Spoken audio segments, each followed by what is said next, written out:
दोस्तों काफी बातें हो गई, लेकिन एक बात तो मैं बताना भूल ही गया था कि टोकन अमाउंट से क्या रिफंड लिया जा सकता है या कब देना चाहिए, या वो देते वक्त कौन से पेपर बनने चाहिए और वो पेपर में होना क्या क्या चाहिए। तो आज हम बात करेंगे उसी पे, टोकन अमाउंट और उससे रिलेटेड चीजें। तो पहली बात दोस्तों की, टोकन अमाउंट कब दिया जाता है? जब भी सेल अपना डील क्लोज मतलब लॉक करनी होती है बायर और सेलर के बीच में, अगर है सौदा पक्का करना है तो टोकन अमाउंट दिया जाता है।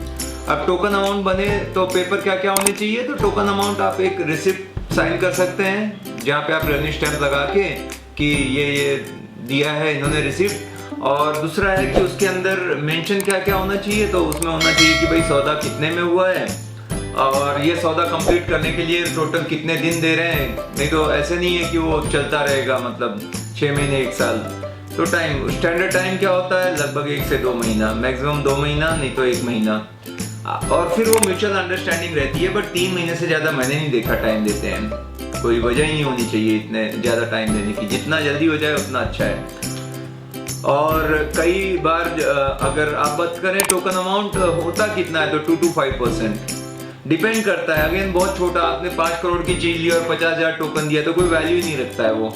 वो थोड़ा सा रीजनेबल अमाउंट होना चाहिए कि लगे कि, तो वो 2%, 5%, 2 to 5% हम इसीलिए कहते हैं।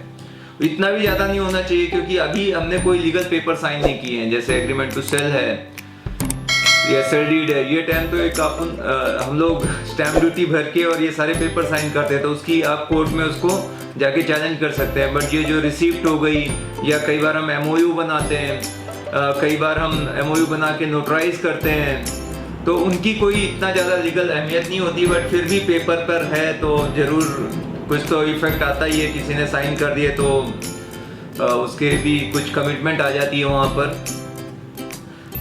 तो ये रहा टोकन अमाउंट के बारे में। पर कई बार मुझे जो लोग पूछते हैं, क्या मैंने कहीं टोकन अमाउंट दे दिया था, वापस पैसे मिलेंगे? टोकन अमाउंट का मतलब ही होता है कि ये नॉन रिफंडेबल है, वो फॉरफिट हो जाता है।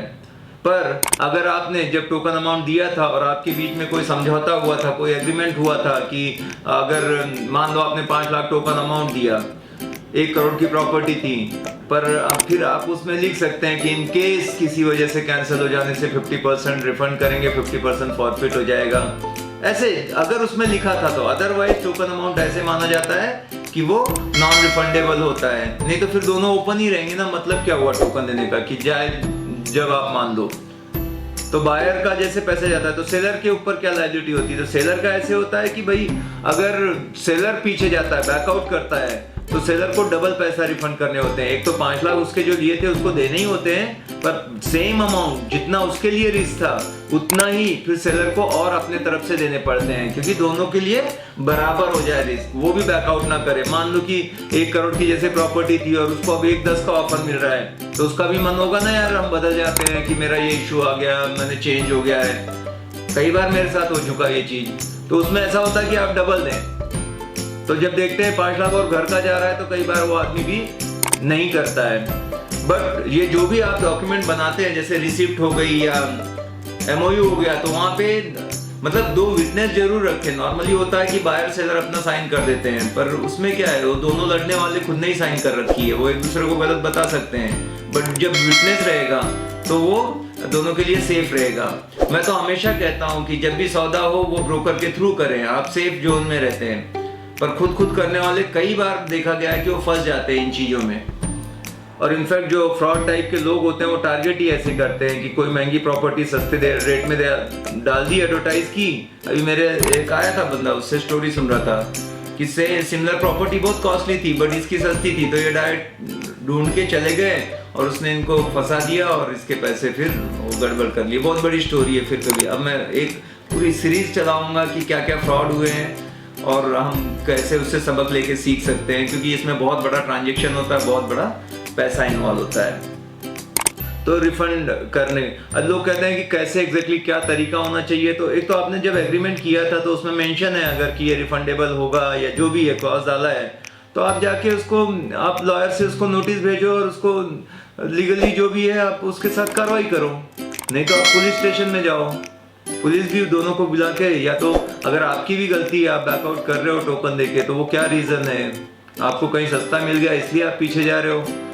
तो क्या है वजह, तो उस हिसाब से फिर आप दोनों भी कॉम्प्रोमाइज भी कर सकते हो, लेकिन सबसे बेटर तरीका है मिल बैठ के अगर शॉर्ट आउट हो जाता है तो अच्छा रहता है, क्योंकि कानून का हेडेक बहुत ज़्यादा है, आप चक्कर काटते हैं, बहुत टाइम लेता है हर चीज़ में, तो वो सारे इशू आते हैं। मैं तो सिंपल रखता हूँ बॉस की कोई भी चीज़ है वीडियो बना दो। जब हमारी मीटिंग हुई थी, जब बातचीत हुई थी, टोकन अमाउंट दिया था, और कभी भी ये कैश वगैरह में टोकन नहीं होता। पहली बात तो ये अभी गवर्नमेंट भी एक्सेप्ट नहीं करती कि आपने कैश में दे दिया 2 लाख टोकन अमाउंट, एकदम गलत है भैया, आप फंस जाओगे उस चक्कर में, क्योंकि वो कहीं हम उसका ट्रांजेक्शन नहीं दिखा सकते। बैंक टू बैंक करो, ऑनलाइन ट्रांसफर चलता है, चेक से दिया हुआ चलता है, वो ज़्यादा बेटर है। और कोई भी जो मान लो कि कोई सेलर है, वो अगर 1-2 लाख के लिए वो अपनी प्रॉपर्टी अटका के बैठ जाएगा, अगर वो लिटिगेशन में गई प्रॉपर्टी, किसी से टोकन ले लिया और आप इधर उधर घुमा रहे हो, तो फंस जाओगे भैया, ना आप रेंट पे दे पाओगे ना सेल कर पाओगे अगर सामने वाला धाकड़ निकला तो। इसलिए बेटर है कि सब ठीक ठाक काम करो, और जो टोकन देने वाला है भैया 10 बार देख लो, जो भी हो, भले रिश्तेदार है, जानकार है, पहचान है, जानता हूँ, पर पेपर वर्क एकदम ब्लैक एंड व्हाइट में 100% करने का। बहुत लोग है, जहाँ ज्यादा भरोसा करोगे ना वहीं पे डूबोगे। बोलते हैं मुझे तो अपनों ने लूटा, गैरों में कहाँ दम था, मेरी कश्ती वहीं डूबी जहाँ पानी कम था। तो भैया भरोसा किए और गए। तो ये कुछ था टोकन के बारे में। उम्मीद है ये वीडियो आपको पसंद आया होगा। कमेंट करें, शेयर करें, लाइक करें, और कुछ पूछना चाहते हैं जरूर हाजिर है बंदा। थैंक यू वेरी मच, बात करके खुशी हुई। Any property related help, please contact us. Thank you.